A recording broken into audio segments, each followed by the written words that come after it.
Yeah, I think we're there. So this is part two. What I propose we do is I will get Dave started on appreciative inquiry. Maybe you can explain what the concept is about and how it's being used right now, and then second part would be what you think about it. Okay. Why don't I explain? Yes, go ahead. We'll see why in a minute. What? You don't think I can do this? No. I'm sure.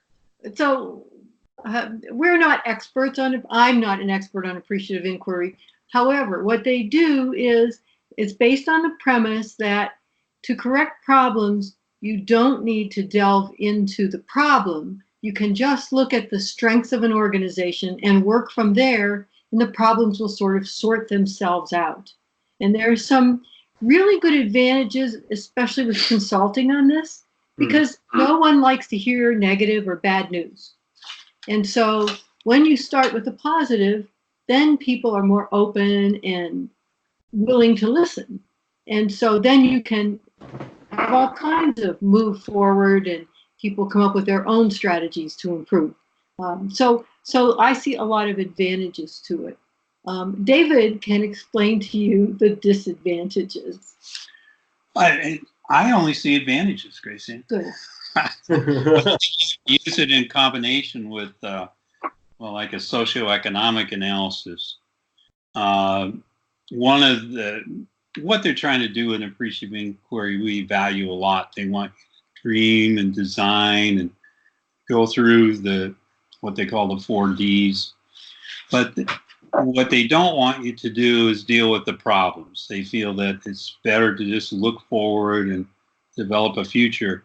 And they have a rule, and a storytelling rule, that I find objectionable, and that is that if they hear a problem from an employee or a manager or a CEO, then they must collect 5 other positive stories to balance it out.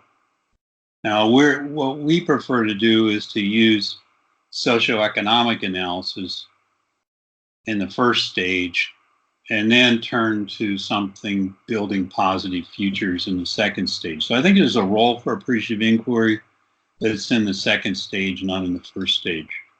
Yeah. And so you're familiar with socioeconomic approach from your research, right? Mm-hmm. Yeah. And your studies. And I think it would be good to just explain that a little bit to people so they get an understanding of the socioeconomic approach. So it's a storytelling that occurs in 4 petals. You start with the 4-leaf clovers. The 4-leaf clover, again, if I do it with, we could all put 4 hands here and get. Okay, so you got like 3 hands. And then what you're actually doing is a lot of listening for a lot of weeks and months, where you do a diagnosis. And the diagnosis goes through what they call the dysfunctions or the problem areas. So where appreciative inquiry would say, no, we don't want to know about problems. We don't want to fix anything. It's just the opposite in socioeconomic. We want to start with the problems. We want to listen to the people who want to take copious notes. It's the most detailed, systematic approach to change management I know of.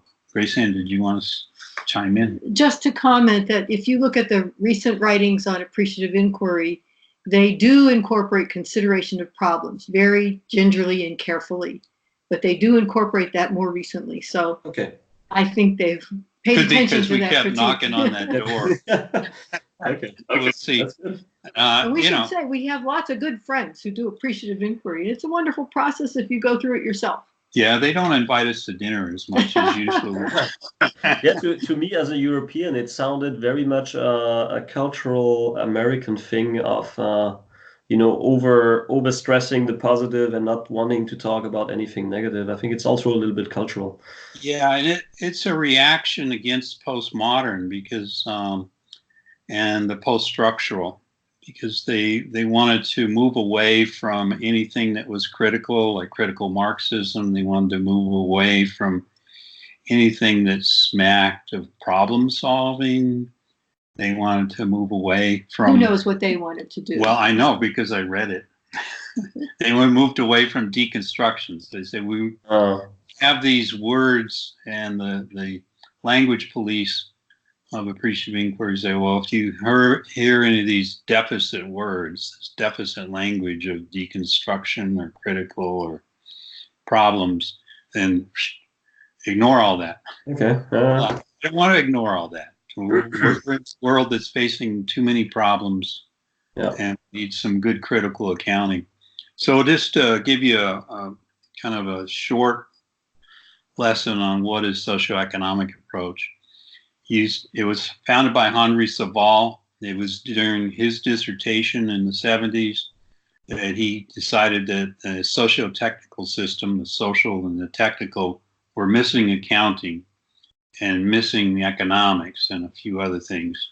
So he wanted a more robust diagnostic method. He came up with the socioeconomic approach to management. And the top leaf, if you draw a 4-leaf clover, right? Yeah. In the top leaf, you deal with your different dysfunctions, and they usually start you off with 6. There's more, but in the initial stage, they start you off, well, okay, what are the problems with working conditions?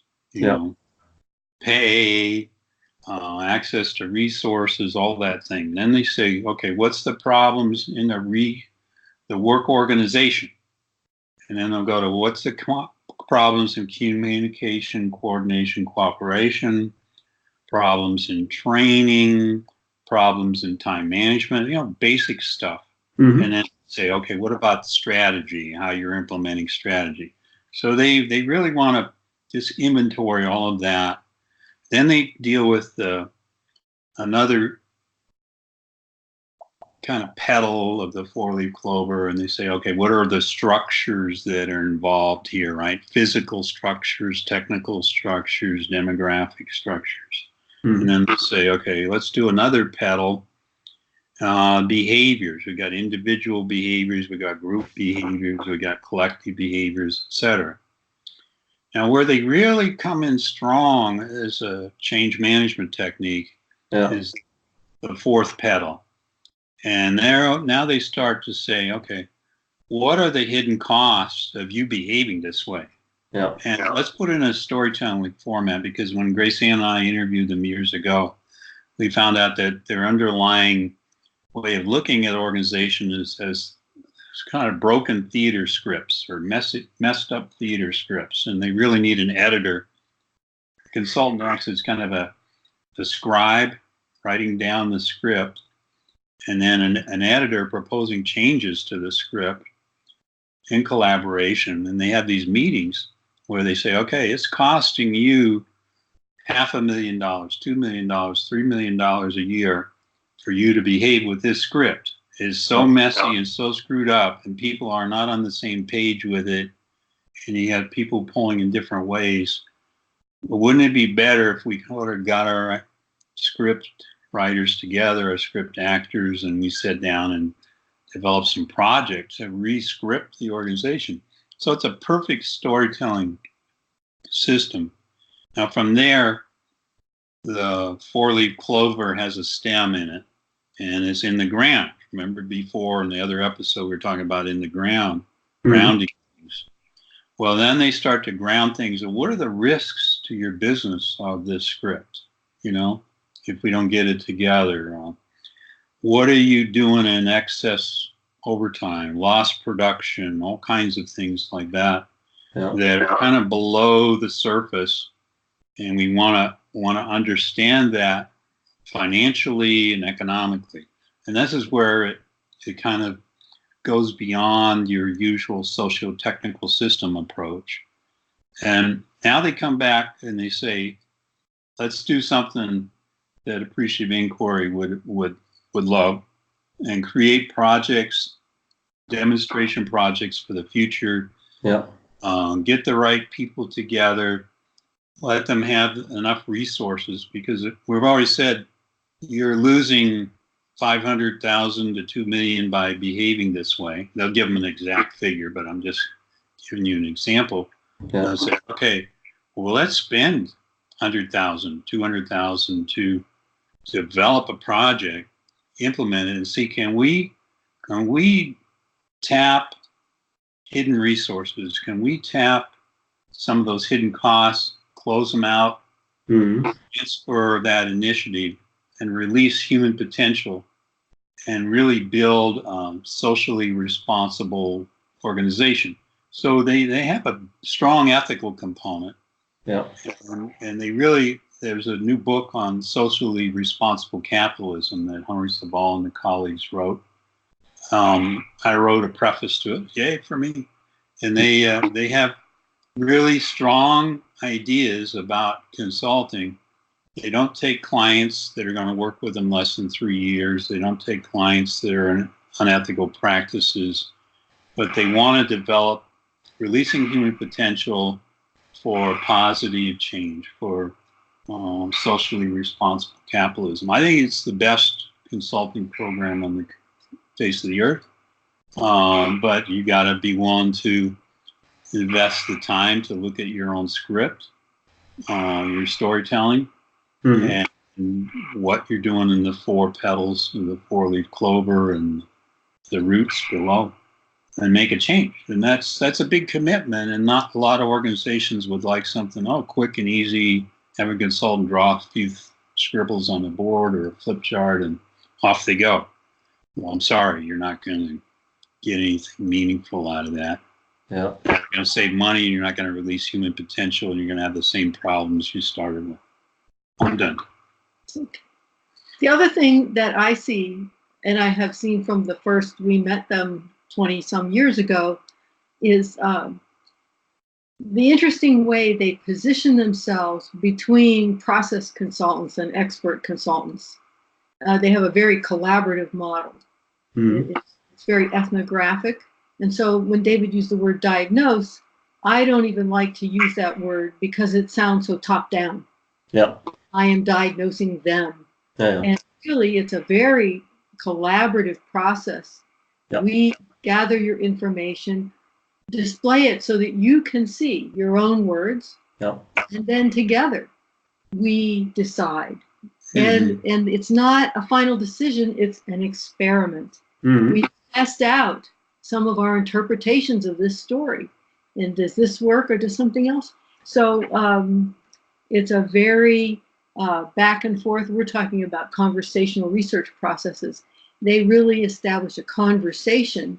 They have expertise, which they bring in the C method. And of course, the client organization, they are experts also. And together they collaborate and share and co-create their strategies. Yeah. One other thing about something that's cutting edge for management and practitioners, you have the United Nations 17 Sustainable Development Goals, right? It's a big topic. A lot of nations, cities, counties, and organizations are trying to integrate these 17 goals into their work processes, their strategy. So you can, some of the new work in socioeconomic approach is to work with the 17 goals, put that 4-leaf clover in the center of the 17 Sustainable Development Goals, but to actually develop metrics for them. You know, not metrics that they get from the UN workshop, but metrics that are from the ground up, from the organization, where they say, okay, how are we going to deal with water, clean air, equity? How are we going to do with equality, right? Gender equality, racial, ethnic. What are we going to do to develop strong institutions, right? Strong organizations in the business community. So you have a whole different understanding of the Sustainable Development Goals when you put socioeconomic approach in the center of it, and you're doing, I'll use the word again, sorry, which my mouth out was so diagnostic, right? And you're developing projects, you're implementing the projects, you're evaluating them with basic accounting, basic economics, basic finance measures to see if you're actually on track to making a shift and a change, you know? And the other key thing here is that every experiment that they design in collaboration with their client organization, every experiment must involve a payoff to the people who implement the experiment of at least 10%. So nothing piddly, nothing irrelevant, has to be significant. And I think that's a very ethical way of sharing profits from improvements. And Grace Ann and I have been working with the socioeconomic approach for over 20 years, going to France every year and just getting lessons and working with it and then coming back teaching it at our universities and lately with workshops with the socioeconomic development goals or social development goals, sustainable development goals, those goals with the United Nations. Yeah. But one of we've got a new book coming out, Grace Ann and I, on how to do conversational storytelling interviews and use what we call self-correcting storytelling science. And by that we mean ways to, in a longitudinal way over time, do a bunch of little projects like they do in socioeconomics, correcting your course as you go, doing the next project, correcting the course. Did you release human potential? Was it good for the environment? Was it good for the company? Move on to the next one and build a real storytelling science. So socioeconomics is one of three approaches that we looked at that does this self-correcting path. And they start... Maybe we can introduce your concept of anti-narrative here, because for people who don't know that, and then to somehow integrate this into theme projects and what that change on storytelling within the organization. I'd be happy to do that. I'll need help. If I'm using any words, then they go up to level 4 or level 3. Let me come down to level 2. Okay. I have to remind him to say it in simple terms. Okay. So anti-narrative, ANTE, means before and a bet. And when you're in a casino, you make a wager, you make a bet, and call it ante. You play cards, ante up, we say. Put your ante in the pot. And then ante means before. So the first concept, and there's 6 of them, we start with the before. Before is the history. So we're studying the history of the company, the history of the environment, the history of those relationships. And we think that before you can have a good narrative strategy, a good narrative of your marketing approach, whatever it's going to be, you need to understand the before, because it's out of the before that you start to build your stories and your narratives as a company. The second activity, right, is I call the beneath. So beneath every story and narrative, you got to be talking about something. So you got to have something. You got to have language, symbols, concepts that go into the beneath. Now, in narrative, they have pre-existing narrative forms, and sometimes you're grabbing those forms. Grace Ann and I consulted with a missile range. We can look out our window and see that there's no missiles flying today because of our consulting, right? There's a mountain range here. And they test missiles. But the idea was that beneath is a whole military set of narratives about how the military operates. And Grace Ann and I were initially not going to get involved with this missile range and do their strategic planning. But then we figured, we live a few miles away, maybe it'd be better if they pointed their missiles the other way from our home. Joking. I remember they were stuck in their strategic planning, and they were kind of into a top-down mode. To give you an example, one day we walked in, we noticed that 6 people were sitting on the outside the table, and they were against the wall with chairs, and their name tags had been removed, and that's how you knew if you were out of the inner circle. So you come in one day and your name tag was no longer on the table, and you sat on the outside. So they weren't really operating with ensemble principles. He wrote them a letter saying, if this was a gold mine, I think he said, and something. Oh, I remember a letter. I did write a letter. You wrote a wonderful letter. And we did the restoring process. But they wanted the beneath narrative. They wanted an already formed narrative that they could just grasp onto the script like a movie script. Yeah. So finally, I showed them a film that had a beginning, a middle, and an end, Act 1, Act 2, and Act 3. And they said, "Well, that's it. We want that." And I said, No, we don't want that. We want to talk and build something from the bottom. No. We want Act 1, Act 2, Act 3. We want to do cost cutting, more cost cutting. And then we want to evaluate where we are, and then we want to plan the future. And we said, well, okay, if that's what you want. You have to realize this was over 20 years ago. Oh, okay. Yeah. So what's the letter you wrote? That was using restoring to plan your future. So you take the old story, look at how it's constructed, what supports it, and then you start to change those things.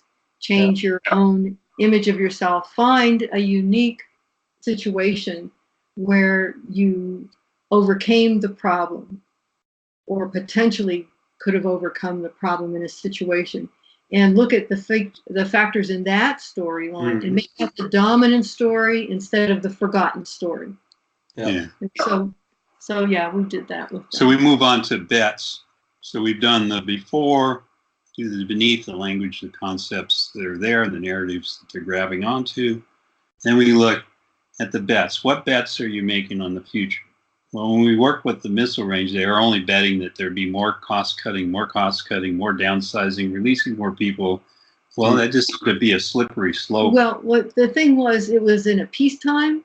And so what does a war organization do to support themselves in a peacetime environment? And so that's what they were looking for, ways to operate more like a business. Yeah.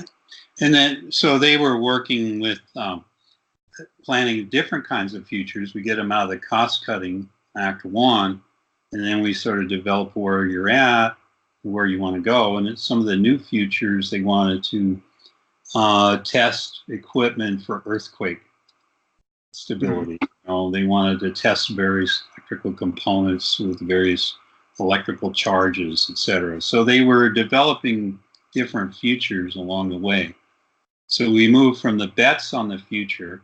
Each one has a different risk, but you can decide what future you want to bring into being. And I think this is where we're compatible with appreciative inquiry. You can appreciate, by appreciating a particular future, you're nurturing it and bringing it into being. Then we move to... There's one other bit of that, though, in the go. restoring and the anti-narrative is what are the positive outcomes of this, what you're now calling the problem? Because at some point in time, it was the answer.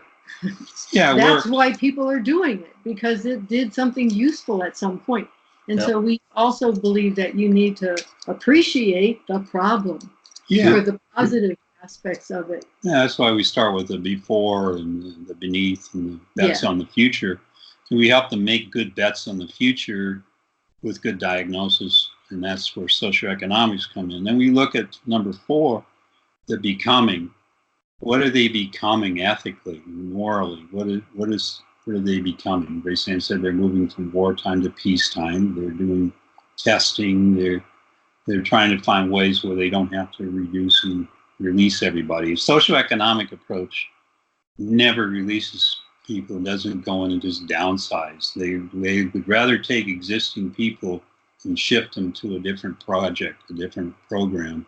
It's making money and uses those creative potentials we talked about. So we've done before, beneath, the bets. What are they becoming? Now we start looking at the between. Grace Ann and I were just talking about this before you called. We had to come up with all these ways we're between different kinds of time. Work on a clock time. You're recording a certain window of time, but yet our time is in our relationship. Our relationship goes back many, many years, right? Then we have the time where I became a vegetarian. So we have different kinds of times, and we're different kinds of spaces. You're in Germany, we're in Mexico, but we're able to digitally be between through this technology that we have here. So we have spaces and we have times, and then things make a lot of difference. So a lot of the problems that we look at is how things matter, how things are mattering. Equipment, tools, technologies, they play a big part.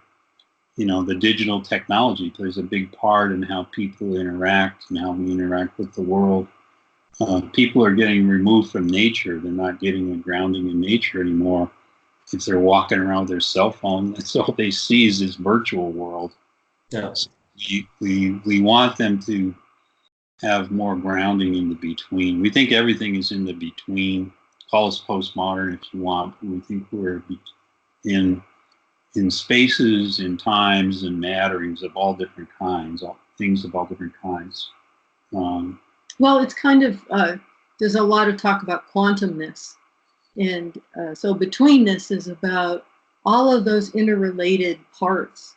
That interspace in between is what we're looking at, because we're in a much more complex world with networks of everything. Now, the sixth one we've done before, beneath, the best, the becoming, the between. The final one, we've only just added, my colleagues and I in Denmark added it this last couple of years.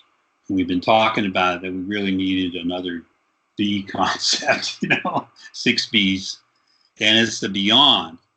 And we think it's really important to develop the intuitive side of management and organization.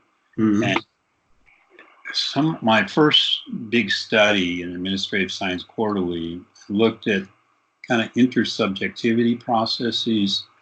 Just the word, when I say, Marcus, scene, Henry Savall, that triggers all kinds of memories in your head, my head. Now, if a viewer that doesn't know Henry Savall, I say, Henry Savall, they go like, no, I don't know that man.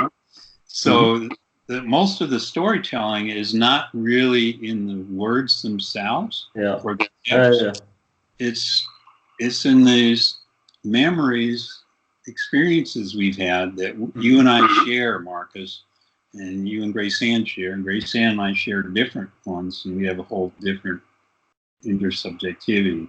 Now, this is a simple word to call it is intuition. So we have an intuitive sense of what's going on, and we haven't even got a story for it yet. We haven't even got a narrative for it. But without that, we can't have one. Well, you're kind of mixing in the two parts of that. One part being what we together understand based on our common history.